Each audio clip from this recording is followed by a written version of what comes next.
Bonjour à tous, alors aujourd'hui je vous propose une petite, pas vraiment une revue, mais en tout cas un petit parcours de ce que j'appelle mes petits couteaux de poche. Donc comme vous le voyez là j'ai rangé en deux colonnes, en deux lignes pardon. Dans un premier temps tout ce qui est industriel et en dessous tout ce qui relève plus du custom. Donc, rapidement, donc les petits couteaux de poche, c'est quelque chose que j'apprécie beaucoup. Comme vous voyez, j'en ai pas mal. C'est idéal pour le port discret, quand on est habillé correctement, quand on est en été, qu'on est habillé léger. Donc c'est vraiment quelque chose que j'apprécie. Et quelque part, je trouve que c'est un petit côté un peu sexy. Donc voilà le résultat de quelques années de collectionnite. Donc pour commencer rapidement, donc ça il s'agit d'une collaboration entre Buck et Tom Mayo, l'hawaïen, très connu dans le milieu du custom. Donc il a réalisé un tout petit couteau, comme vous pouvez le voir, agrémenté de 25 trous pour ses 25 années de métier. Donc un très beau couteau, très bien réalisé, une lame profil Bowie assez agressive mais qui reste tout petit. Je le trouve très beau, un soin apporté par la réalisation avec Buck qui est vraiment digne du custom quoi. On va voir après. Donc en tout cas c'est une première approche du travail de Tom Mayo qui est vraiment très intéressante. Alors hélas introuvable aujourd'hui. Là, si vous en trouvez un et que ça vous plaît un peu, n'hésitez pas. C'est un très bon produit et vous n'aurez pas l'occasion d'en voir souvent. Deuxième produit de chez Spyderco, donc tout le reste là en industriel c'est du Spyderco. Une de mes marques favorites, ceci explique cela. Donc ça il s'agit du Chaparral, c'est une nouveauté de 2011 je crois. Donc c'est un tout petit couteau extrêmement fin. La forme de lame traditionnelle de chez Spyderco, le leaf shape, donc la forme feuille. On voit le logo, on peut voir peut-être que c'est un CPM S30V et que c'est fabriqué à Taichung, Taïwan. Donc un très bel objet, très fin, je le trouve très élégant.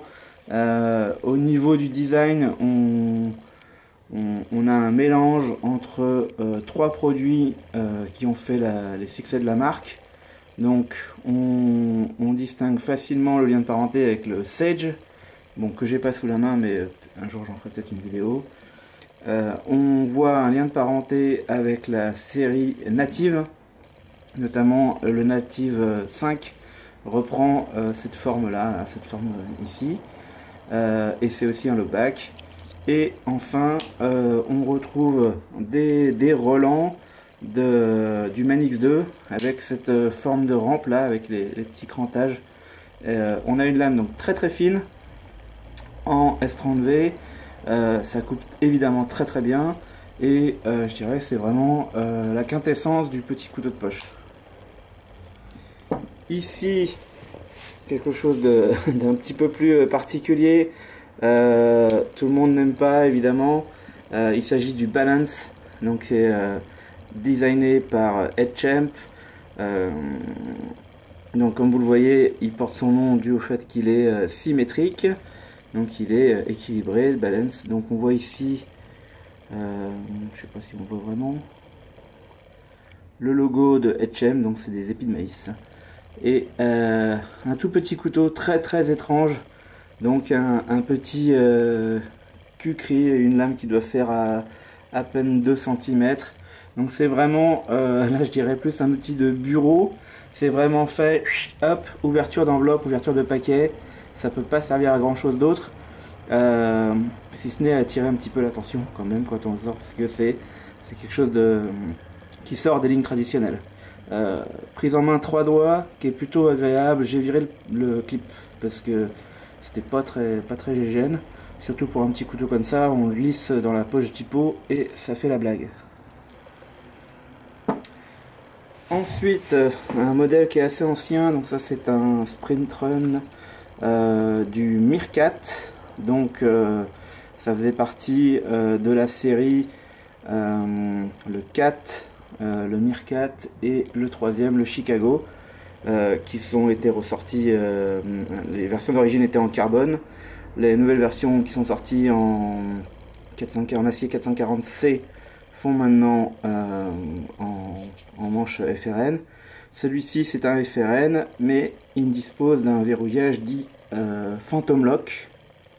Donc comme vous voyez, il n'y aura pas de mécanisme. Donc on l'ouvre, on a aussi une toute petite lame. Je vais le mettre en relation. Vous voyez, c'est à peine 5 mm de plus que le Balance. Donc la forme feuille typique, là c'est de l'acier VG10, donc ça c'est fait au Japon a priori. Voilà, Aseki. Un petit clip trombone qui est tout à fait efficace, tout petit, et le verrouillage Phantom Lock, donc c'est un espèce de lockback dont le mécanisme est caché dans comment s'appelle, la plaquette. Merci. Ensuite, ça c'est déjà un peu plus gros. C'est un peu le bad boy du groupe. Ouais, j'en ai d'autres des bad boys. Celui-ci donc c'est le Spyderco Techno. C'est une collaboration avec Martin Sleeves. Son modèle custom qui est vraiment très proche de ça en termes de gabarit et de géométrie. S'appelle le Mouse. Donc je pense qu'ils n'ont pas pu le reprendre pour des questions de droit. On voit ici l'espèce de, je sais pas ce que c'est, de main avec des griffes. Donc c'est aussi fait à Tycoon. Ça a aussi un petit clip trombone. C'est un des premiers Spyderco que je vois qui dispose d'une finition titane stonewash qui est vraiment très belle. La lame est extrêmement épaisse. Là on approche des 5 mm, donc c'est vraiment énorme, et quelque part c'est un peu étrange. On a un tout petit couteau, on a une émouture plate intégrale très fine, et pourtant voilà, il y a une épaisseur conséquente qui, je sais pas trop ce que ça va faire là. En tout cas c'est plutôt joli, c'est élégant. Il y a une petite note de couleur donc qui change un peu des finitions traditionnelles noires, donc rouge et 10 et du titane classique. Donc c'est vraiment un bel objet, très efficace. Je l'ai évidemment porté comme tous mes couteaux. Je porte tous mes couteaux en rotation à peu près une fois. Je les garde à peu près une semaine avant de changer. Très bon couteau, bonne prise en main, parfait travailleur. Là, les crantages sur le de la lame ne sont pas très agressifs. Ceci dit, c'est ce que je préfère. Donc c'est vraiment très sympa. Rapidement. Donc on a fini sur la partie industrielle. Je vous montre rapidement des choses un peu plus fines, un peu plus, en tout cas un peu plus exclusives. Donc là, je vous sors en premier une réalisation de Monsieur Ota, donc c'est un japonais. Il s'agit d'un petit Wharncliffe intégral en mode friction folder. Donc hop. On a donc une lame Wharncliffe, c'est un acier O1, donc ça rouille un peu. Bon, ceci dit, un petit peu d'entretien. Je le trouve, voilà, mimi, kiki, on va dire passe-partout, plutôt élégant et inhabituel avec cette finition. Donc ça, je crois que c'est de l'ébène. Voilà, ébène intégral, un montage très simple et une lame très efficace qui m'a déjà piqué plusieurs fois. À côté, on a le Strider SJ75, donc dirais c'est un peu le plus gros, il fait pas vraiment partie de cette famille-là. Il est vraiment, il dispose d'une lame qui est vraiment énorme. Hein, si je la compare rapidement à une des plus grosses que j'ai montré jusqu'à présent, on est vraiment sur quelque chose de beaucoup plus imposant au niveau de la lame. Donc c'est une lame vraiment très large. Ceci dit, c'est un petit couteau, il a une très très belle finition, un verrouillage framelock impeccable et des petites finitions, donc le dragon tail ils appellent ça, donc la queue de dragon sur l'épaisseur de la lame. C'est vraiment très très beau. Je vais me dépêcher parce que je finis. Ici le Small Sebenza, donc le travail de Chris Reeve. Donc c'est un mid-tech. Voilà, quoi dire ce qui n'aurait pas été dit sur ce couteau. Donc il est vraiment très connu, c'est du très très haut de gamme, c'est très très bien fini. C'est vraiment un des plus agréables à porter, notamment parce que il est vraiment très fin, très discret, et il dispose, je dirais, d'une bonne longueur de lame. Ça reste le small, c'est pas si petit que ça. Ça tient bien dans la main, et je dirais pour le port, un des meilleurs clips que j'ai jamais vu. Donc le clip en titane à bourrelet, très efficace, il permet de coincer la couture du pantalon dans cette zone là. Donc on a une espèce de double pincement ici et ici. C'est je dirais, c'est quelque chose qui a été vraiment réfléchi, ça se voit. Le dernier, mais pas des moindres, le travail du français Sacha Thiel.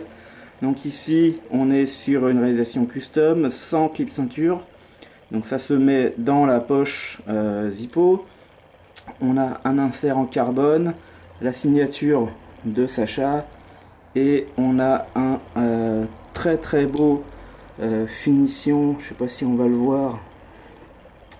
En tout cas c'est un tiré en long qui est vraiment très très beau. Une forme très classique. Donc il s'agit du citoyen avec un S. Donc c'est pratique à l'écrit, mais pas trop à l'oral, puisqu'il a aussi le modèle citoyen avec un C qui est un modèle qui est plus petit, donc qui est encore plus petit couteau de poche. Celui-ci j'aime beaucoup, l'insert en fibre de carbone est vraiment très très bien réalisé, super finition, et une ouverture donc à une main, bon c'est plutôt un deux mains, ça s'appelle un front flipper, donc c'est des petits crantages qui sont en haut de la lame qui permettent de l'ouvrir comme ceci.